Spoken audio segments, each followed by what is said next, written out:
وأشهد أن محمدا عبده ورسوله أما بعد فأعوذ بالله من الشيطان الرجيم بسم الله الرحمن الرحيم الحمد لله رب العالمين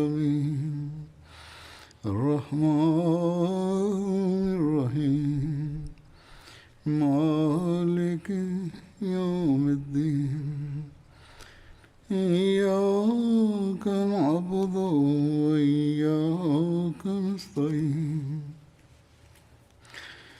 اهدنا الصراط المستقيم صراط الذين أنعمت عليهم غير المغضوب عليهم ولا الضالين. சவாத் பின் கஸியா ரலியல்லாஹு அன்ஹு அவர்கள் ஹஸ்ரத் ரசூலுல்லாஹ் ஸல்லல்லாஹு அலைஹி வஸல்லம் அவர்கள் மீதான நேசத்தை வினோதமான முறையில் வெளிப்படுத்திய சம்பவம் கடந்த ஹுத்பாவில் கூறப்பட்டது. அவர்களை பற்றி மேற்கொண்ட விளக்கம் இவ்வாறு வருகிறது. ஹஸ்ரத் சவாத் பின் கஸியா ரலியல்லாஹு அன்ஹு அவர்கள் இந்த போரில் வெற்றி வாகை சூடிய கம்பீரத்துடன் திரும்பினார்கள். இணை வைப்பாளர்களில் ஒருவனான ஹாலித் பின் ஹிஷாமை சிறைப்பிடிக்கவும் செய்தார்கள். ஹஜ்ரத் ரசூலுல்லாஹ் ஸல்லல்லாஹு அலைஹி வஸல்லம் அவர்கள் பின்னர் இவர்களை ஹைபர் போருக்காக செல்வத்தை ஒன்று திரட்டும் செயலராக நியமித்தார்கள். சிலரது பார்வையில் மேற்கூறப்பட்ட சம்பவம் ஹஜ்ரத் சவாத் பின் கஸியா ரலியல்லாஹு அன்ஹு அவர்கள் அல்லாமல் ஹஜ்ரத் சவாத் பின் அம்ர் ரலியல்லாஹு அன்ஹு அவர்களுடன் பொருத்தி கூறப்பட்டுள்ளது. ஆனால் அது வேறு சம்பவம் என்றே தோன்றுகிறது. வரலாறு மற்றும் வாழ்க்கை வரலாற்று நூல்களில் பெரும்பாலும் இந்த சம்பவம் ஹஜ்ரத் சவாத் பின் கஸியா ரலியல்லாஹு அன்ஹு அவர்களின் பெயரிலேயே கூறப்பட்டுள்ளது. ஹஜ்ரத் மிர்சா பஷீர் அஹ்மத் சாஹிப் ரலியல்லாஹு அன்ஹு அவர்கள் சீரத் ஹாத்தமுன் நபியீனில் இந்த சம்பவம் பற்றி எடுத்துரைத்துள்ள விளக்கம் இவ்வாறு உள்ளது. அச்சமயம் ஹிஜ்ரி 2ஆம் ஆண்டு ரமலான் மாதம் 17ஆம் தேதி மற்றும் ஜுமா நாளாக இருந்தது. கிறிஸ்தவ ஆண்டுப்படி மார்ச் 14 கிபி 623ஆம் ஆண்டாக இருந்தது. காலையில் எழுந்து அனைத்திற்கும் முதலாக தொழுகை நிறைவேற்றப்பட்டது. ஓர் இறைவனை வணங்குபவர்கள் திறந்த மைதானத்தில் ஓர் இறைவனுக்கு முன்னால் சிரம்பணிந்தார்கள். அதற்கு பிறகு ஹஸ்ரத் ரசூலுல்லாஹ் ஸல்லல்லாஹு அலைஹி வஸல்லம் அவர்கள் ஜிஹாத் பற்றி ஒரு உரை நிகழ்த்தினார்கள். பிறகு சற்று வெளிச்சம் வந்ததும் அன்னார் அம்பை வைத்து முஸ்லிம்களின் வரிசையை சரி செய்ய துவங்கினார்கள். சவாத் எனும் பெயரையுடைய ஒரு சஹாபி வரிசையிலிருந்து சற்று முன்னால் வந்து நின்று கொண்டிருந்தார். அன்னார் அம்பை வைத்து அவரை பின்னால் செல்லுமாறு கூறினார்கள். ஆனால் தற்செயலாக அன்னாரது அம்பில் இருந்த கட்டை அவருடைய நெஞ்சில் பட்டது. அவர் துணிச்சலான முறையில் அல்லாஹ்வின் தூதர் அவர்களே ஸல்லல்லாஹு அலைஹி வஸல்லம், அல்லாஹ் தங்களை உண்மையுடனும் நீதியுடனும் அனுப்பியுள்ளான்.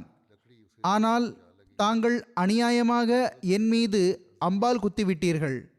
அல்லாஹின் மீது ஆணையாக நானோ இதற்கு பழிவாங்கியே தீர்வேன் என்று பணிவுடன் கூறினார். சஹாபா வியப்பிற்குள்ளானார்கள். சவாதுக்கு என்ன ஆகிவிட்டது என்று கவலையும் வியப்பும் அடைந்தார்கள். ஆனால் ஹஸ்ரத் ரசூலுல்லாஹ் ஸல்லல்லாஹு அலைஹி வஸல்லம் அவர்கள், சரி சவாத், நீரும் என்னை அம்பால் குத்திக் கொள்ளும் என்று மிகவும் பரிவுடன் கூறினார்கள். மேலும் ஹஜ்ரத் ரசூலுல்லாஹ் ஸல்லல்லாஹு அலைஹி வஸல்லம் அவர்கள் தமது நெஞ்சின் மீதிருந்து துணியை தூக்கினார்கள். சவாத் அவர்கள் அன்பு மிகுதியால் முன்னால் வந்து அன்னாருடைய நெஞ்சை முத்தமிட்டார். ஹஜ்ரத் ரசூலுல்லாஹ் ஸல்லல்லாஹு அலைஹி வஸல்லம் அவர்கள் புன்சிரித்தவாறு, சவாதே, இது உமக்கு என்ன தோனிற்று என்று கேட்டார்கள். அதற்கு சவாத் ரலியல்லாஹு அன்ஹு அவர்கள் உருக்கமான குரலில், அல்லாஹ்வின் தூதர் அவர்களே, எதிரி முன்னால் இருக்கிறான். இங்கிருந்து தப்பிச் செல்ல முடிகிறதோ இல்லையோ என்று ஒன்றும் தெரியவில்லை. நான் ஷஹீதாவதற்கு முன் தங்களது அருளுக்குரிய உடலோடு என் உடலை உரசிக்கொள்ள நினைத்தேன் என்று பணிவுடன் கூறினார்கள். ஹஜ்ரத் முஸ்லிம் மௌத் ரலியல்லாஹு அன்ஹு அவர்கள் ஹஜ்ரத் நபிகள் நாயகம் ஸல்லல்லாஹு அலைஹி வஸல்லம் அவர்களின் வஃபாத்துக்கு அருகில் இதே போன்ற சம்பவத்தை குறிப்பிட்டுள்ளார்கள். பத்ர் யுத்தத்தில் அல்ல, மாறாக வஃபாத் நேரத்தில் நிகழ்ந்ததாக அவர்கள் குறிப்பிட்டுள்ள சம்பவம் இத்துடன் ஒத்துப்போகிறது. ஹதரத் முஸ்லிம் மௌத் ரலியல்லாஹு அன்ஹு அவர்கள் கூறுகிறார்கள், ஹதரத் ரசூலுல்லாஹ் ஸல்லல்லாஹு அலைஹி வஸல்லம் அவர்களின் வஃபாத் நேரம் நெருங்கிய போது ஹசரத் ரசூலுல்லாஹ் ஸல்லல்லாஹு அலைஹி வஸல்லம் அவர்கள் சஹாபாவை ஒன்று திரட்டினார்கள். மேலும் கூறினார்கள், பாருங்கள், நானும் உங்களைப் போன்ற மனிதன்தான். நான் உங்களுக்கு செலுத்த வேண்டிய உரிமை சம்பந்தமாக எப்போதாவது ஏதாவது பிழை ஏற்பட்டிருக்கலாம். ஒருவேளை நான் உங்களில் யாருக்காவது சேதம் விளைவித்திருக்கலாம். இப்போது நான் நீங்கள் வாதிடும் வகையில் இறைவனுக்கு முன்னால் செல்வதற்கு பதிலாக நான் உங்களிடம் கூறுகிறேன், உங்களில் யாருக்காவது என்னால் ஏதாவது சேதம் ஏற்பட்டிருந்தால் அவர் இந்த உலகத்திலேயே என்னிடமிருந்து தனக்கு ஏற்பட்ட சேதத்தை தீர்த்து கொள்ளலாம். சஹாபாவுக்கு ஹசரத் ரசூலுல்லாஹ் ஸல்லல்லாஹு அலைஹி வஸல்லம் அவர்கள் மீதிருந்த நேசத்தை பார்க்கையில் ஹசரத் ரசூலுல்லாஹ் ஸல்லல்லாஹு அலைஹி வஸல்லம் அவர்கள் கூறிய இந்த சொற்களால் அவர்களின் இதயங்களில் எத்தனை கத்திகள் பாய்ந்திருக்கும், அவர்களின் உள்ளங்களில் எவ்வளவு உருக்கம் ஏற்பட்டிருக்கும் என்பதை அனுமானிக்கலாம். ஆக அவ்வாறு நிகழ்ந்தது. சஹாபாவுக்கு உருக்கம் ஏற்பட்டுவிட்டது. அவர்களின் கண்களிலிருந்து கண்ணீர் வழிந்தோடியது. அவர்களால் பேசவே முடியவில்லை. ஆனால் ஒரு சஹாபி எழுந்து, அல்லாஹ்வின் தூதர் அவர்களே, தாங்கள் நான் யாருக்காவது ஏதாவது சேதம் விளைவித்திருந்தால் அவர் அதற்காக என்னிடம் பழி தீர்த்து கொள்ளலாம் என்று கூறியதனால் நான் தங்களிடம் ஒரு பழி தீர்த்து கொள்ள விரும்புகிறேன் என்று கூறினார்கள். ஹதரத் ரசூலுல்லாஹ் ஸல்லல்லாஹு அலைஹி வஸல்லம் அவர்கள், ஆம், விரைவாக கூறுவீராக, உமக்கு என்னால் என்ன சேதம் ஏற்பட்டது என்று கேட்டார்கள். அந்த சஹாபி, அல்லாஹ்வின் தூதர் அவர்களே, இன்ன போர் சந்தர்ப்பத்தில் தாங்கள் வரிசைகளை சரி செய்து கொண்டிருந்தீர்கள்.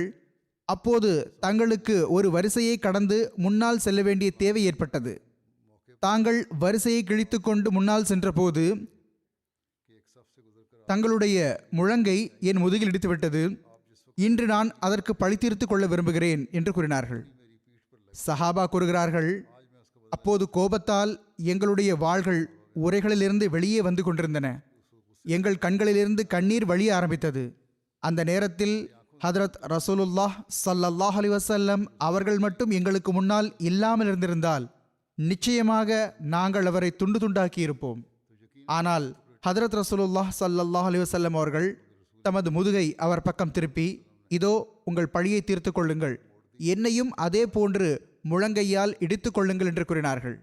அந்த மனிதர், அல்லாஹ் தூதர் அவர்களே, இப்போது இல்லை, தங்களது முழங்கை என் மீது இடித்த போது நான் வெறும் முதுகோடு இருந்தேன், ஆனால் தங்களது முதுகில் ஆடை இருக்கிறது என்று கூறினார்கள். ஹதரத் ரசூலுல்லாஹ் ஸல்லல்லாஹு அலைஹி வஸல்லம் அவர்கள் சஹாபாவிடம், என் முதுகிலிருந்து துணியை தூக்குங்கள், இந்த நபர் என்னிடம் தனது பழியை தீர்த்து கொள்ளட்டும் என்று கூறினார்கள். சஹாபா ஹதரத் ரசூலுல்லாஹ் ஸல்லல்லாஹு அலைஹி வஸல்லம் அவர்களின் முதுகிலிருந்து துணியை தூக்கிய பிறகு அந்த சஹாபி நடுங்கிய உதடுகளோடும் வழிந்த கண்ணீரோடும் முன்னால் வந்தார்கள். அவர்கள் ஹதரத் ரசூலுல்லாஹ் ஸல்லல்லாஹு அலைஹி வஸல்லம் அவர்களின் வெறுமுதுகில் அன்போடு ஒரு முத்தமிட்டார்கள். மேலும் கூறினார்கள், அல்லாஹ்வின் தூதர் அவர்களே, இந்த எளியவனான அடிமை பழிவாங்குவதா? எந்த நேரத்தை பற்றி எண்ணி பார்த்தாலும் எங்கள் உடல் புல்லரிக்குமோ? ஒருவேளை அந்த நேரம் நெருங்கிவிட்டது என்பது எனக்கு தங்கள் மூலமாக தெரிய வந்த அந்த வேளையில் இறைவன் எல்லா பரக்கத்துகளின் திரளாக ஆக்கியுள்ள அந்த அருளுக்குரிய உடலை என் உதடுகள் தொட்டுக்கொள்ள வேண்டும் என்று நான் விரும்பினேன். அல்லாஹ்வின் தூதர் அவர்களே, முழங்கை இடிப்பது என்ன பெரிய விஷயம்? எங்களுடைய ஒவ்வொன்றும் தங்களுக்காக அர்ப்பணமாகும். தங்களை முத்தமிட ஒரு சந்தர்ப்பம் கிடைத்துவிட வேண்டும் என்று என் உள்ளம் இதை ஒரு சாக்காக ஆக்கி கொண்டது. இந்த நபரை கொல்ல நினைத்து கொண்டிருந்த அந்த சஹாபிகள், அந்த நேரத்தில் அவர் கூறிய அந்த விஷயத்தை கேட்டு கோபத்தில் இருந்தவர்கள், இங்கோ இவர் உள்ளத்தில் வேறு விஷயமே இருக்கிறதே என்பதை பார்த்தபோது அவர்கள் கூறுகிறார்கள், எங்களுக்கு ஏன் இந்த சந்தர்ப்பம் கிடைக்கவில்லை? நாங்கள் எங்கள் அன்பிற்குரிய எஜமானரை முத்தமிட்டிருக்கலாமே என்று பிறகு எங்களில் ஒவ்வொருவருக்கும் தன்மீதே கோபம் வர ஆரம்பித்தது. ஹதரத் முஸ்லிம் மவ்ஊத் ரலியல்லாஹு அன்ஹு அவர்கள் கூறுகிறார்கள், இவர்கள்தான் நம்மை வழிநடத்துபவரும் நமது வழிகாட்டியும் ஆவார்கள். அதாவது ஹதரத் ரசூலுல்லாஹ் ஸல்லல்லாஹு அலைஹி வஸல்லம் அவர்கள் தமது வாழ்வின் ஒவ்வொரு அம்சத்திலும் நமக்கு எத்தகைய முன்மாதிரியை காட்டியுள்ளார்கள் என்றால் அதற்கான உதாரணம் வேறு எந்த நபியிடமும் கிடைக்க முடியாது. பத்ர் யுத்தத்தில் சஹாபாவின் ஷிஆர், அதாவது அடையாளம் அல்லது முழக்கம் என்னவாக இருந்தது என்பது பற்றி வருகிறது. ஹஜ்ரத் உர்வா பின் ஜுபைர் அவர்கள் அறிவிக்கிறார்கள், போர் நாளன்று யா பனி அப்துர் ரஹ்மான் என்பது முஹாஜிர்களின் முழக்கமாக இருந்தது. யா பனி அப்துல்லாஹ் என்பது ஹஸ்ரஜ் கோத்திரத்தின் முழக்கமாக இருந்தது. யா பனி உபைதுல்லாஹ் என்பது அவுஸ் கோத்திரத்தின் முழக்கமாக இருந்தது. ஹஜ்ரத் ரசூலுல்லாஹ் ஸல்லல்லாஹு அலைஹி வஸல்லம் அவர்கள் தம்முடைய குதிரை வீரர்களுக்கு ஹைலுல்லாஹ் என்று பெயரிட்டிருந்தார்கள். இந்த ஒரு அறிவிப்பும் இருக்கிறது. யா மன்சூர் அமித், அதாவது உதவி வழங்கப்பட்டவரே கொண்டு விடுவீராக என்பது எல்லாரின் முழக்கமுமாக இருந்தது. உதவி வழங்கப்பட்டவரே கொன்று விடுவீராக என்பது எல்லாரின் முழக்கமுமாக இருந்தது. ஒரு அறிவிப்பில் வருகிறது, பத்ர் யுத்தத்தில் மதீனாவின் அன்சாரிகளின் ஷியார் அல்லது நான் கூறியது போன்று அடையாளம் அல்லது முழக்கம் அஹது என்பதாக இருந்தது. இரவின் இருளில் அல்லது மிகவும் மும்முரமான போரில் இந்த முழக்கத்தை கொண்டு இவர்கள் அன்சாரிகள் என்று அடையாளம் காணப்பட வேண்டும் என்பதற்காக அது நிர்ணயிக்கப்பட்டிருந்தது. இதே போன்று முஹாஜிர்களான முஸ்லிம்களின் அடையாளம் அல்லது முழக்கமாக யா பனி அப்துர் ரஹ்மான் என்பது இருந்தது. ஹஜ்ரத் ரசூலுல்லாஹ் ஸல்லல்லாஹு அலைஹி வஸல்லம் அவர்கள் போர் சம்பந்தமாக வழங்கிய வழிகாட்டல்கள் குறித்து மேற்கொண்ட விளக்கம் இவ்வாறு எடுத்துரைக்கப்பட்டுள்ளது. ஹஜ்ரத் ரசூலுல்லாஹ் ஸல்லல்லாஹு அலைஹி வஸல்லம் அவர்கள் வரிசைகளை நேராக்கிவிட்ட பிறகு சஹாபாவிடம் கூறினார்கள், நான் உங்களுக்கு கட்டளையிடாத வரை நீங்கள் தாக்குதல் தொடுக்கக்கூடாது. எதிரி உங்களுக்கு அருகில் வந்துவிட்டால் நீங்கள் அம்பு எய்து அவர்களை பின்னுக்கு தள்ளிவிடுங்கள். ஏனென்றால் தூரத்திலிருந்து அம்பு எய்வது பெரும்பாலான வேளையில் பயனற்றதாகவே இருக்கிறது. அம்புகள் வீணாகி கொண்டே இருக்கும். அதே போன்று வாள்களையும் எதிரி முற்றிலும் அருகில் வந்துவிடாதவரை ஏந்தக்கூடாது. ஹஜ்ரத் ரசூலுல்லாஹ் ஸல்லல்லாஹு அலைஹி வஸல்லம் அவர்கள் ஆற்றிய ஓர் உரையை பற்றிய குறிப்பு வருகிறது. ஹஜ்ரத் ரசூலுல்லாஹ் ஸல்லல்லாஹு அலைஹி வஸல்லம் அவர்கள் சஹாபாவுக்கு முன் உரை நிகழ்த்தினார்கள். அதில் ஜிஹாத் பற்றி எழுச்சியூட்டினார்கள். பொறுமை காக்குமாறு வலியுறுத்தினார்கள். மேலும் கூறினார்கள், துன்ப வேளையில் பொறுமை காப்பதால் அல்லாஹ் துன்பங்களை அகற்றுகின்றான், துயரங்களிலிருந்து ஈடேற்றம் அளிக்கிறான். ஓரிடத்தில் ஹஜ்ரத் நபிகள் நாயகம் ஸல்லல்லாஹு அலைஹி வஸல்லம் அவர்கள் நிகழ்த்திய இந்த உரையை பற்றிய விவரம் இவ்வாறு வந்துள்ளது. ஹஜ்ரத் நபிகள் நாயகம் ஸல்லல்லாஹு அலைஹி வஸல்லம் அவர்கள் அல்லாஹை புகழ்ந்து அவனது தூய்மையை எடுத்துரைத்தார்கள். மேலும் கூறினார்கள், அல்லாஹ் ஊக்குவித்த விஷயத்தில் நான் உங்களை ஊக்குவிக்கிறேன். மேலும் அவன் உங்களை தடுத்துள்ள அந்த விஷயத்தை விட்டும் நான் உங்களை தடுக்கிறேன்.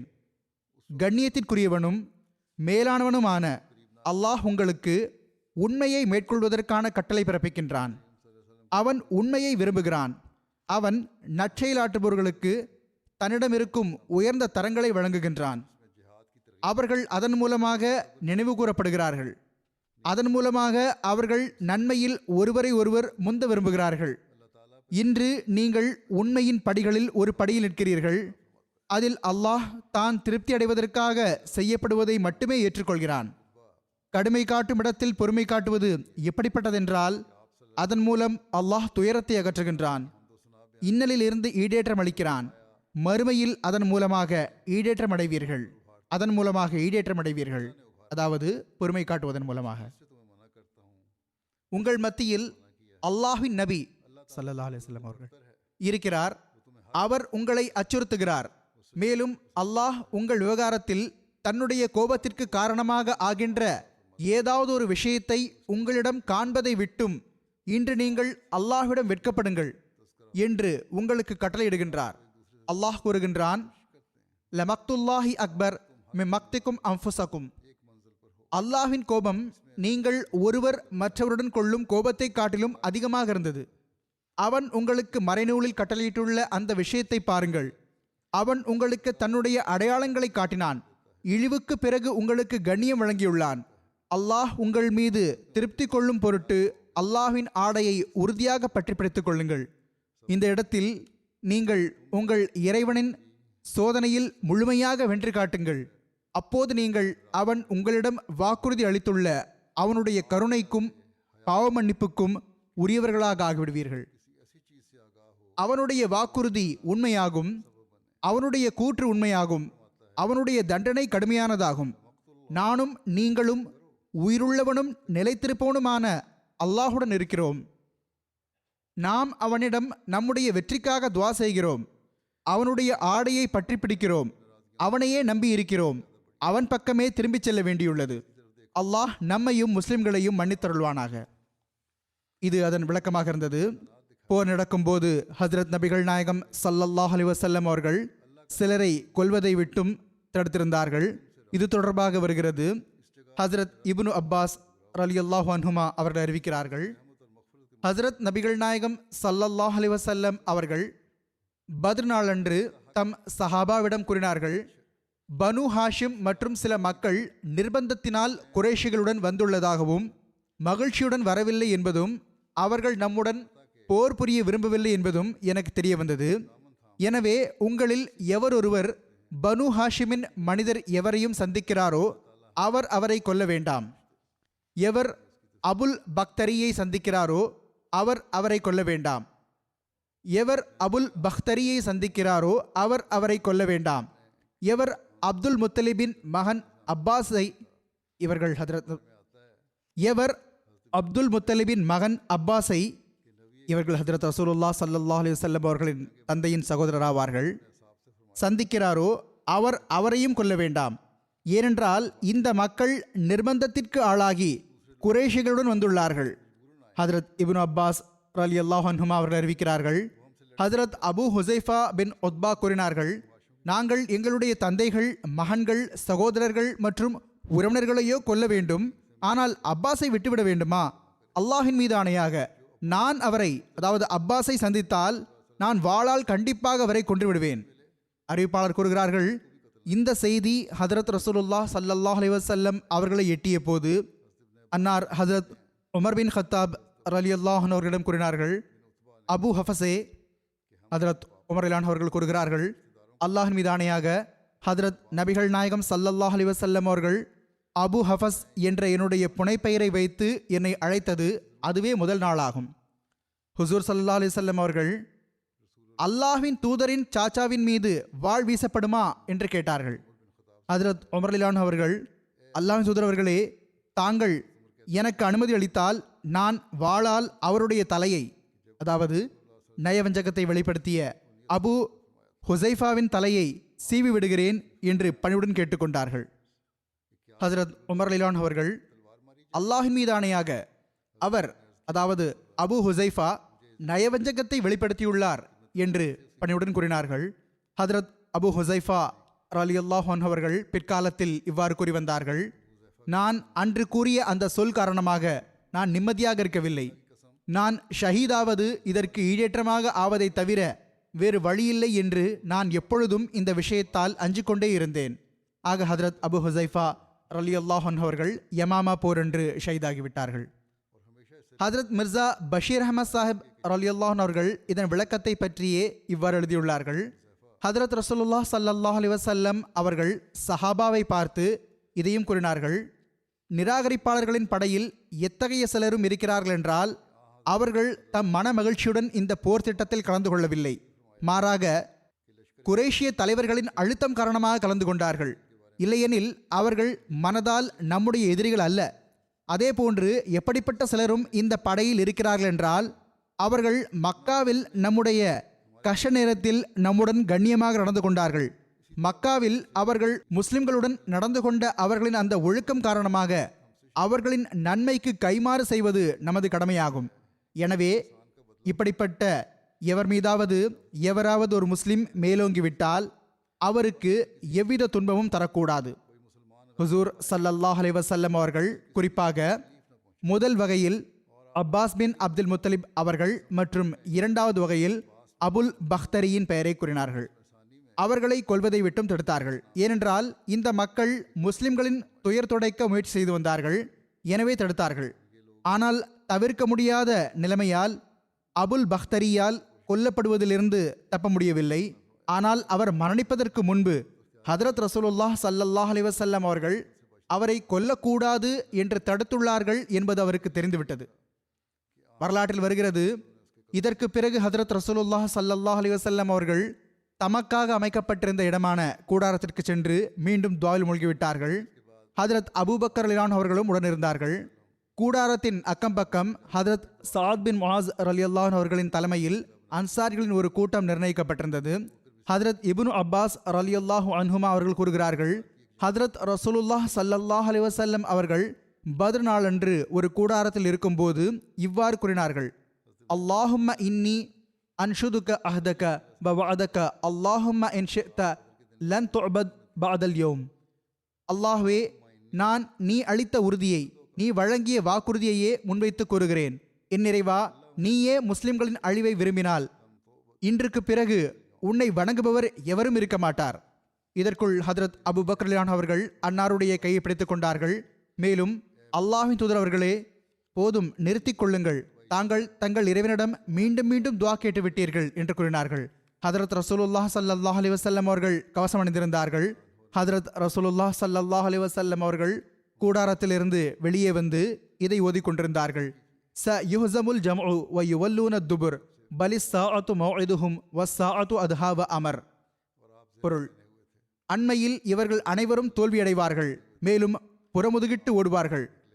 இந்த நேரத்தை குறித்துதான் அச்சுறுத்தப்பட்டார்கள். இந்த நேரம் மிகவும் கடினமானதும் மிகவும் கசப்பானதும் ஆகும். ஹதரத் அப்துல்லா பின் அப்பாஸ் ரலியல்லாஹு அன்ஹுமா அவர்கள் கூறுகிறார்கள், ஹதரத் உமர் பின் ஹத்தாப் ரலியல்லாஹு அவர்களிடம் கூறினார்கள், பத்ர் நாளன்று ஹதரத் ரசூலுல்லாஹ் ஸல்லல்லாஹு அலைஹி வஸல்லம் அவர்கள் இணை வைப்பாளர்களை பார்த்தார்கள். அவர்கள் 1000 பேர் இருந்தனர். அன்னாரின் சஹாபா 319 பேர் இருந்தார்கள். அல்லாஹ்வின் நபி ஸல்லல்லாஹு அலைஹி வஸல்லம் அவர்கள் கிப்லா பக்கம் முகம் திருப்பினார்கள். பிறகு தம்முடைய இரு கைகளையும் ஏந்தினார்கள். தம் இறைவனை உரத்த குரலில் இவ்வாறு அழைத்துக் கொண்டே இருந்தார்கள், அல்லாஹும்ம அன்ஜிஸ்லி மா வஅத்தனி, அல்லாஹும்ம ஆதி மா வஅத்தனி, அல்லாஹும்ம இன் துஹ்லிக் ஹாதிஹில் இஸாபத மின் அஹ்லில் இஸ்லாமி லா துஅபத் ஃபில் அர்ல். அதாவது, அல்லாஹ்வே, நீ எனக்கு அளித்த வாக்குறுதியை நிறைவேற்றுவாயாக. அல்லாஹ்வே, நீ எனக்கு வாக்களித்தவற்றை எனக்கு வழங்குவாயாக. அல்லாஹ்வே, நீ முஸ்லிம்களின் இந்த கூட்டத்தை அழித்துவிட்டால் பூமியில் உன்னை எவரும் வணங்க மாட்டார். கிப்லாவின் பக்கம் முகம் திருப்பினார்கள். இரு கைகளையும் ஏந்தினார்கள். அன்னார் தொடர்ச்சியாக தம் இறைவனை உரத்த குரலில் அழைத்துக் கொண்டே இருந்தார்கள். எதுவரை என்றால், அன்னாருடைய போர்வை அன்னாருடைய தோளிலிருந்து விழுந்து விட்டது. ஹதரத் அபூபக்கர் அவர்கள் அன்னாருக்கு அருகில் வந்தார்கள். அன்னாரது போர்வை எடுத்தார்கள். அன்னாருடைய தோளில் போர்த்தி விட்டார்கள். பிறகு அவர்கள் ஹதரத் ரசூலுல்லாஹ் ஸல்லல்லாஹு அலைஹி வஸல்லம் அவர்களை பின்னாலிருந்து கட்டியணைத்துக் கொண்டார்கள். பிறகு, அல்லாஹ்வின் நபியே, தாங்கள் தங்கள் இறைவனுக்கு முன்னால் அழுது மன்றாடி செய்யும் துஆ தங்களுக்கு போதுமானதாகும். அவன் தங்களிடம் அளித்துள்ள வாக்குறுதியை நிச்சயமாக நிறைவேற்றுவான் என்று கூறினார்கள். அப்போது அல்லாஹ் இந்த வசனத்தை இறக்கினான், இஸ் தஸ்தகீஸூன ரப்பக்கும் ஃபஸ்தஜாப லக்கும் அன்னி முமித்துக்கும் பி அல்ஃபிம் மினல் மலாயிகத்தி முர்திஃபீன். பொருள்: நீர் இறைவனிடம் மன்றாடி கொண்டிருந்த போது நிச்சயமாக நான் அணி அணியாக 1000 வானவர்களை கொண்டு உமக்கு உதவி புரிவேன் என்ற வாக்குறுதியுடன் அவன் உமது வேண்டுகோளை ஏற்றுக்கொண்டான். ஆக அல்லாஹ் வானவர்கள் மூலமாக அன்னாருக்கு உதவி புரிந்தான். இது சஹி முஸ்லிமின் அறிவிப்பாகும். இந்த சம்பவத்தை ஹசரத் மிர்சா பஷீர் அஹமத் சாஹிப் ரலியல்லாஹு அன்ஹு அவர்கள் தமது நூலில் இவ்வாறு எடுத்துரைத்துள்ளார்கள், ஹுசூர் ஸல்லல்லாஹு அலைஹி வஸல்லம் அவர்கள் கூடாரத்திற்கு சென்று மீண்டும் துஆவில் மூழ்கிவிட்டார்கள். ஹதரத் அபூபக்கர் ரலியல்லாஹு அன்ஹு அவர்களும் உடனிருந்தார்கள். கூடாரத்தை சுற்றி ஹதரத் சாத் பின் முஆஸ் ரலியல்லாஹு அன்ஹு அவர்களின் தலைமையில் அன்சாரிகளின் ஒரு கூட்டம் காவலுக்கு நியமிக்கப்பட்டிருந்தது. சிறிது நேரத்திற்கு பிறகு மைதானத்திலிருந்து ஓர் ஓசை எழுந்தது. குறைஷிகளின் படை பொது தாக்குதலை தொடுத்துவிட்டு தெரிய வந்தது. அப்போது ஹதரத் ரசூலுல்லாஹ் ஸல்லல்லாஹு அலைஹி வஸல்லம் அவர்கள் மிகவும் உருக்கமான நிலையில் இறைவனுக்கு முன் கைகளை ஏந்தி துஆ செய்து கொண்டிருந்தார்கள். மிகவும் அழுது மன்றாடும் நிலையில் இவ்வாறு கூறிக்கொண்டிருந்தார்கள், அல்லாஹும்ம இன்னி அன்ஷுதுக அஹ்தக வ வஅதக அல்லாஹும்ம இன் துஹ்லிக் ஹாதிஹில் இஸாபத மின் அஹ்லில் இஸ்லாமி லா துஅபத் ஃபில் அர்ல். என் இறைவா, உன்னுடைய வாக்குறுதிகளை நிறைவேற்றுவாயாக. என் எஜமானனே, முஸ்லிம்களின் இந்த கூட்டம் இன்று இந்த களத்தில் அழிந்துவிட்டால் உலகில் உன்னை வணங்குபவர் எவரும் இருக்க மாட்டார். மேலும் அந்த நேரத்தில் அன்னார் எந்த அளவு அழுது மன்றாடும் நிலையில் இருந்தார்கள் என்றால், சில வேளை அன்னார் சஜ்தாவில் விழுந்து விடுவார்கள், சில வேளை நின்று கொண்டு இறைவனை அழைத்து கொண்டிருப்பார்கள். அன்னாருடைய போர்வை அன்னாருடைய தோளிலிருந்து விழுந்துவிடும். ஹதரத் அபூபக்கர் அவர்கள் அதை எடுத்து அன்னார் மீது போர்த்தி வந்தார்கள். ஹதரத் அபூபக்கர் அவர்கள் அதை எடுத்து அன்னார் மீது போத்தி விடுவார்கள். ஹஜ்ரத் அலி ரலியல்லாஹு அன்ஹு அவர்கள் கூறுகிறார்கள், நான் போர் புரிந்து கொண்டிருக்கும் போது எனக்கு ஹஜ்ரத் ரசூலுல்லாஹ் ஸல்லல்லாஹு அலைஹி வஸல்லம் அவர்களை பற்றிய சிந்தனை வரும். அப்போது நான் அன்னார் இருந்த கூடாரம் பக்கம் ஓடிச் செல்வேன். ஆனால் நான் எப்போது சென்றாலும் நான் அன்னார் சஜிதாவில் அழுது மன்றாடி கொண்டிருப்பதை கண்டேன். மேலும் அன்னாருடைய நாவில் இந்த சொற்கள் ஓடிக்கொண்டிருப்பதை நான் பார்த்தேன். யா ஹய்யு யா கையூம், யா ஹய்யு யா கையூம், அதாவது உயிருள்ள என் இறைவா, எனக்கு வாழ்வளித்த என் எஜமானனே. ஹஜ்ரத் அபூபக்கர் ரலியல்லாஹு அன்ஹு அவர்கள் அன்னாருடைய இந்த நிலையை கண்டு நிம்மதியடைந்து வந்தார்கள். சில வேளை தம்மையும் அறியாமல் பணிவுடன் இவ்வாறு கூறி வந்தார்கள், அல்லாஹ்வின் தூதர் அவர்களே, என் தாய் தந்தையர் தங்கள் மீது அர்ப்பணமாகட்டும், தாங்கள் பதற்றமடையாதீர்கள். அல்லாஹ் தன் வாக்குறுதிகளை நிச்சயமாக நிறைவேற்றுவான். அல்லாஹ் தன் வாக்குறுதிகளை நிச்சயமாக நிறைவேற்றுவான். ஆனால் இந்த உண்மையான முதுமொழிக்கு ஏற்ப, இது ஒரு பாரசீக முதுமொழியாகும், ஹர்கே ஆரிஃப் தரசாந்தர், பொருள், எவர் எந்த அளவு இறைஞானம் கொண்டிருக்கிறாரோ அந்த அளவே அவர் இறையச்சமும் கொள்வார் என்ற முதுமொழிக்கு ஏற்ப ஹதரத் ரசூலுல்லாஹ் ஸல்லல்லாஹு அலைஹி வஸல்லம் அவர்கள் தொடர்ச்சியாக துஆ மற்றும் அழுது மன்றாடுவதில் ஈடுபட்டிருந்தார்கள். தவக்குல் என்றால் என்ன என்பதை விளக்கியவாறு ஹஜ்ரத் முஸ்லிம் மௌஊத் ரலியல்லாஹு அன்ஹு அவர்கள் இந்த சம்பவத்தை எடுத்துக் கூறியுள்ளார்கள். அன்னார் கூறுகிறார்கள், ஹஜ்ரத் ரசூலுல்லாஹ் ஸல்லல்லாஹு அலைஹி வஸல்லம் அவர்கள் பத்ர் களத்தில் சஹாபாவின் ஒரு வரிசையை அமைத்தார்கள். அவர்களை தத்தமது இடத்தில் நிற்க வைத்தார்கள். எப்படி போரிட வேண்டும் என்று அவர்களுக்கு அறிவுரைகளை வழங்கினார்கள். அதற்கு பிறகு ஓர் உயரமான இடத்தில் அமர்ந்து துஆக்கள் செய்ய ஆரம்பித்து விட்டார்கள். சஹாபாவை மதினாவில் விட்டுவிட்டார்கள். அன்னார் தாம் தனியாக அந்த இடத்தில் அமர்ந்து துஆ செய்தார்கள் என்று இருக்கவில்லை. மாறாக முதலில் சஹாபாவை அழைத்து கொண்டு போர்க்களத்தை அடைந்தார்கள். பிறகு அவர்களை வரிசைப்படுத்தினார்கள். அவர்களுக்கு அறிவுரைகளை செய்தார்கள். அதற்கு பிறகு உயரமான இடத்தில் அமர்ந்து கொண்டார்கள். மேலும் துஆக்கள் செய்ய ஆரம்பித்து விட்டார்கள். இதுதான் தவக்குல். இதுதான் தவக்குல், இறை நம்பிக்கை ஆகும். இதைத்தான் மேற்கொள்ள வேண்டும். அதாவது காரணிகளையும் பயன்படுத்த வேண்டும். மனிதன் தன் முயற்சியால் செய்ய முடிந்தவற்றை செய்ய வேண்டும். பிறகு துஆக்கள் ஈடுபட்டு விட வேண்டும். இது தவக்குல், இறை நம்பிக்கை எனப்படுகிறது. ஹதரத் வாக்களிக்கப்பட்ட மஸீஹ் அலைஹிஸ்ஸலாம் அவர்கள் கூறுகிறார்கள், திருக்குர்ஆனில் மீண்டும் மீண்டும் ஹதரத் ரசூலுல்லாஹ் ஸல்லல்லாஹு அலைஹி வஸல்லம் அவர்களுக்கு நிராகரிப்பாளர்களை வெற்றி பெறுவதற்கான வாக்குறுதி அளிக்கப்பட்டுள்ளது. ஆனால் இஸ்லாத்தின் முதல் போராக இருந்த பத்ர் யுத்தம் ஆரம்பமான போது ஹதரத் ரசூலுல்லாஹ் ஸல்லல்லாஹு அலைஹி வஸல்லம் அவர்கள் அழவும் துஆ செய்யவும் ஆரம்பித்து விட்டார்கள்.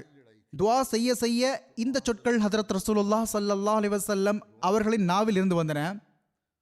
அல்லாஹும்ம இன் அஹ்லக்த ஹாஸிஹில் இஸாபத வலன் துஅபத் ஃபில் அர்லி அபதா, அதாவது என் இறைவா, இன்று நீ இந்த ஜமாத்தை அழித்து விட்டால், அவர்கள் வெறும் 313 பேர் இருந்தார்கள், பிறகு கியாமத் வரை எவரும் உன்னை வணங்க மாட்டார். ஹதரத் அபூபக்கர் ரலியல்லாஹு அன்ஹு அவர்கள் ஹதரத் ரசூலுல்லாஹ் ஸல்லல்லாஹு அலைஹி வஸல்லம் அவர்களின் நாவிலிருந்து இந்த சொற்களை கேட்டதும், அல்லாஹ்வின் தூதர் அவர்களே, தாங்கள் ஏன் இந்த அளவு அமைதியிழந்து இருக்கிறீர்கள்? இறைவனோ நான் வெற்றியை வழங்குவேன் என்று தங்களுக்கு உறுதியான வாக்குறுதி அளித்துள்ளானே என்று பணிவுடன் கேட்டார்கள். அதற்கு ஹுசூர் ஸல்லல்லாஹு அலைஹி வஸல்லம் அவர்கள் கூறினார்கள், இது உண்மைதான், எனினும் அவன் தேவையற்றவன் என்பதன் மீது என் பார்வை இருக்கிறது. அதாவது எந்த ஒரு வாக்குறுதி நிறைவேற்றுவதும் இறைவன் மீது கட்டாய கடமையொன்றும் இல்லை. அல்லாஹ் முற்றிலும் தேவையற்றவன் ஆவான். எனவே நாம் ஒவ்வொரு முறையும் எல்லா நேரமும் அஞ்சிக்கொண்டே இருக்க வேண்டும், கவலைப்பட்டு கொண்டே இருக்க வேண்டும். ஹுசூர் ஸல்லல்லாஹு அலைஹி வஸல்லம் அவர்கள் கூடாரத்தில் துஆ செய்து கொண்டிருந்த போது ஹுசூர் ஸல்லல்லாஹு அலைஹி வஸல்லம் அவர்களுக்கு சிற்றுறக்கம் ஏற்பட்டது. பிறகு திடீரென்று விழித்துக் கொண்டார்கள். மேலும் கூறினார்கள், அபூபக்ரே, மகிழ்ச்சியடையுங்கள், இறைவனின் உதவி வந்துவிட்டது. இதோ பாரும், ஜிப்ரீல் தமது குதிரையின் கடிவாளத்தை பிடித்தவாறு அதை ஓட்டிக்கொண்டு வருகிறார்கள். அதன் கால்களில் புழுதியின் அடையாளங்கள் உள்ளன. இது சீரத் இப்னு ஹிஷாமின் அறிவிப்பாகும். பிறகு அறிவிப்பில் வருகிறது, ஹதரத் ரசூலுல்லாஹ் ஸல்லல்லாஹு அலைஹி வஸல்லம் அவர்கள் கூறினார்கள், அபூபக்ரே, உமக்கு நற்செய்தி, ஜிப்ரீல் வருகிறார்கள். அவர்கள் மஞ்சள் நிற தலைப்பாகை அணிந்துள்ளார்கள். அவர்கள் விண்ணுக்கும் மண்ணுக்கும் இடையில் தம்முடைய குதிரைகளின் கடிவாளங்களை பிடித்துள்ளார்கள். அவர்கள் பூமியில் இறங்கியதும் சிறிது நேரத்திற்கு என் முன்னால் இருந்து மறைந்து விட்டார்கள். மீண்டும் தோன்றினார்கள். அவர்களுடைய குதிரைகளின் கால்கள் புழுதி படிந்திருந்தன. அவர்கள் இவ்வாறு கூறிக்கொண்டிருந்தார்கள், தாங்கள் துஆ கேட்டதும் அல்லாஹின் உதவி தங்களிடம் வந்துவிட்டது. பத்ர் யுத்தத்தில் போரில் ஹதரத் நபிகள் நாயகம் ஸல்லல்லாஹு அலைஹி வஸல்லம் அவர்களின் பங்களிப்பு பற்றி, தனிப்பட்ட பங்களிப்பு பற்றி இவ்வாறு எழுதப்பட்டுள்ளது. பத்ர் மைதானத்தில் ஹதரத் நபிகள் நாயகம் ஸல்லல்லாஹு அலைஹி வஸல்லம் அவர்கள் ஹதரத் ஜுபைர் பின் அவ்வாம் ரலியல்லாஹு அன்ஹு அவர்களை வலப்புற படைக்கு தலைவராக நியமித்தார்கள். ஹதரத் மிக்தாத் பின் அம்ர் ரலியல்லாஹு அன்ஹு அவர்களை இடப்புற படைக்கு தலைவராக நியமித்தார்கள். மேலும் கைஸ் பின் அபி சஅசவாவை காலாட் படைக்கு தலைவராக நியமித்தார்கள்.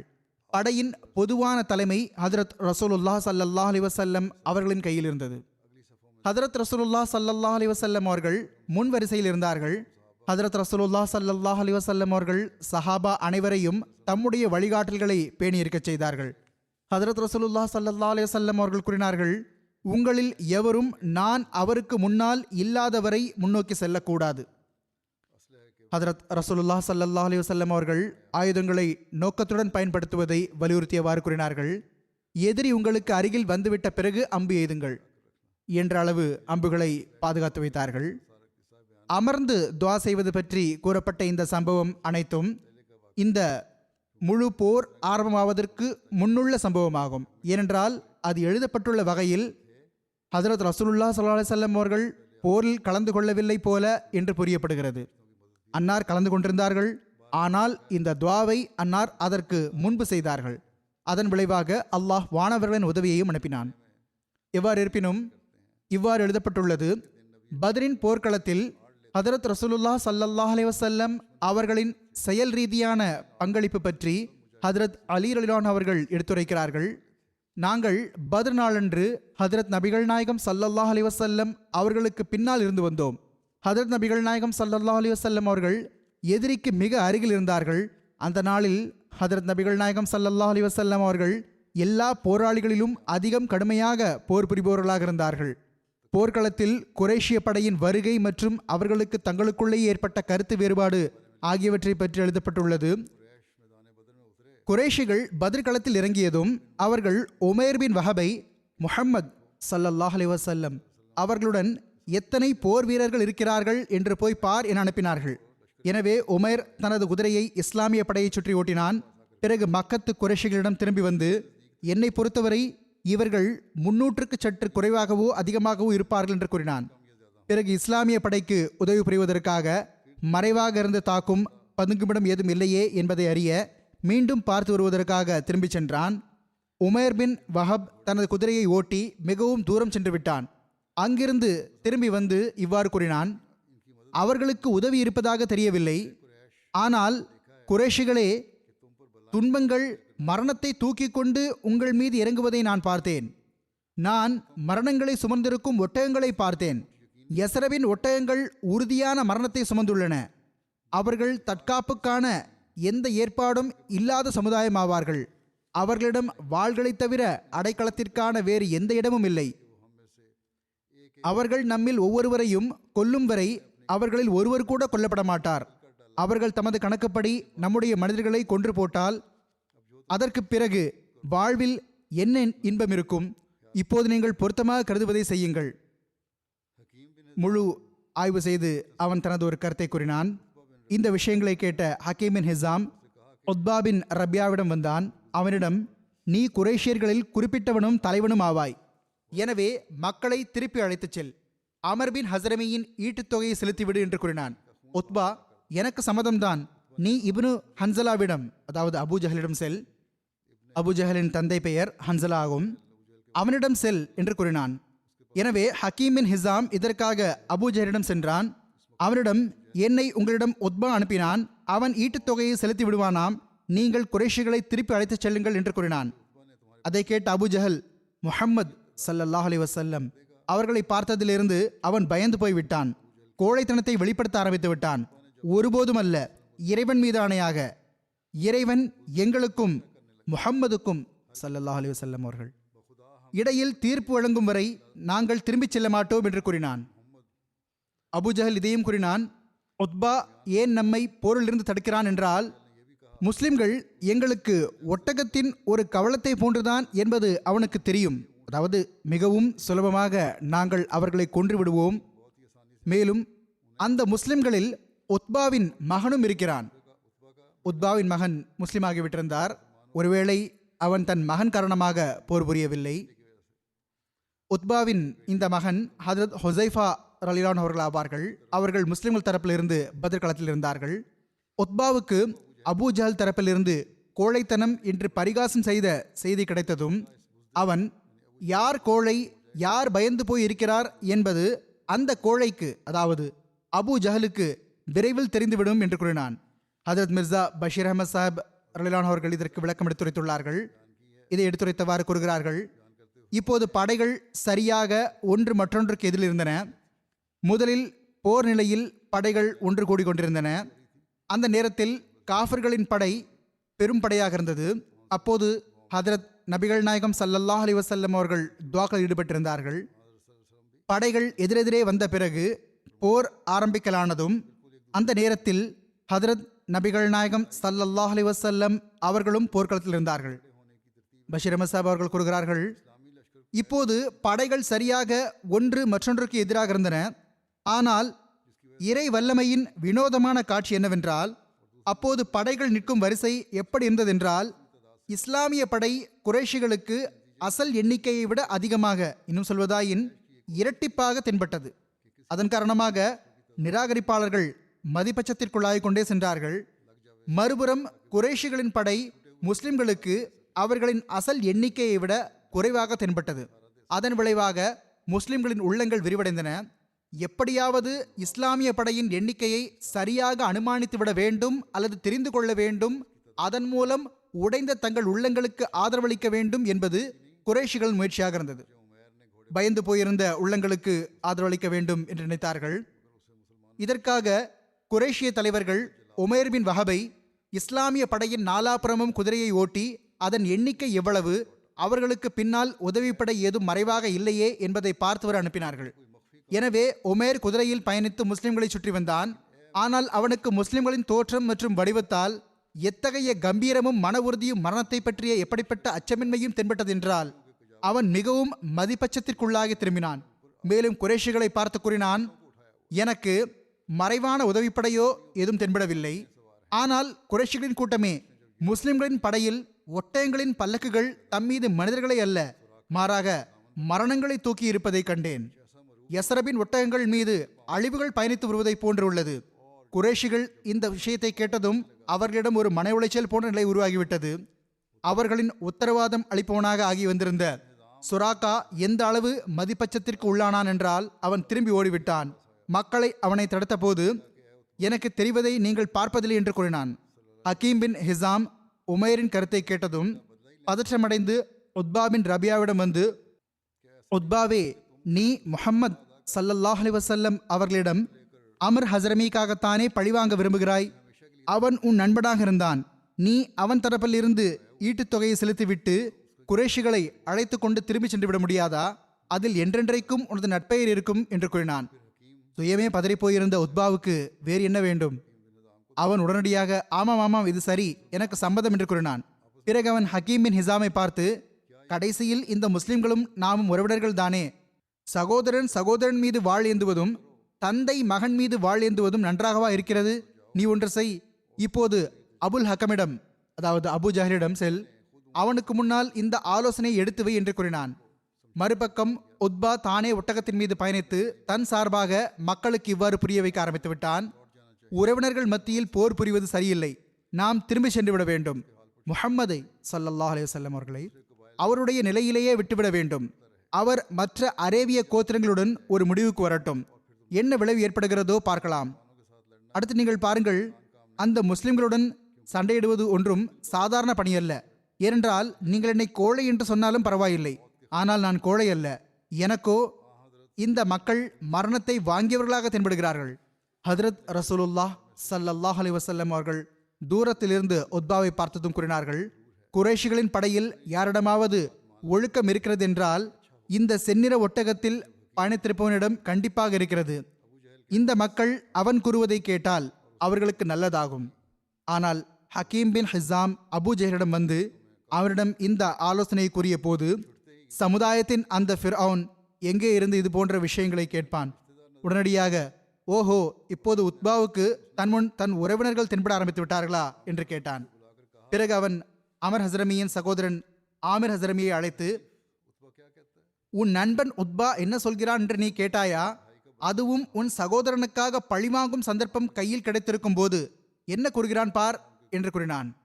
ஆமரின் கண்களில் ரத்தம் வந்தது. அவன் அரேபியாவின் தொன்மையான வழக்கப்படி தனது ஆடையை கிழித்துக் கொண்டு நிர்வாணமாகி இவ்வாறு கூச்சலிட ஆரம்பித்தான். வஹ் அம்ரா, வஹ் அம்ரா, அந்தோ என் சகோதரனுக்காக பழிவாங்கப்படாமலேயே இருக்கப் போகிறது, அந்தோ என் சகோதரனுக்காக பழிவாங்கப்படாமலேயே இருக்கப் போகிறது. இந்த பாலைவன குரல் குறைஷிகளின் நெஞ்சங்களில் பகைமை தீயை அதிகரிக்க செய்துவிட்டது. போர் அடுப்பு தனது முழு ஆற்றலுடன் கொழுந்து விட்டெறிய ஆரம்பித்தது. பிறகு அதை அடுத்து போர் ஆரம்பமானது. அதன் மற்ற விவரங்கள் இனி எடுத்துரைக்கப்படும் இன்ஷா அல்லாஹ்.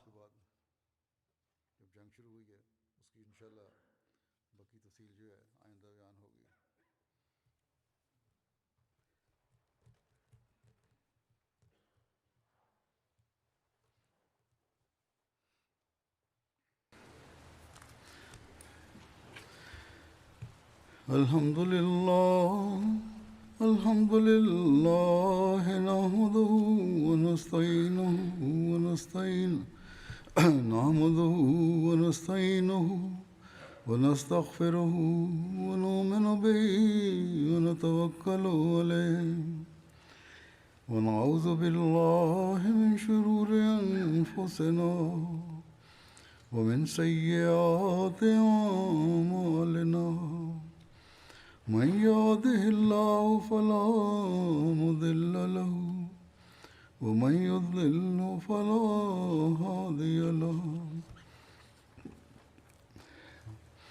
ونشهد أن لا إله إلا الله ونشهد أن محمدا عبده ورسوله. عباد الله رحمكم الله إن الله يأمر بالعدل والإحسان وإيتاء ذي القربى وينهى عن الفحشاء والمنكر والبغي يعظكم لعلكم تذكرون. اذكروا الله يذكركم وادعوه يستجب لكم ولذكر الله أكبر.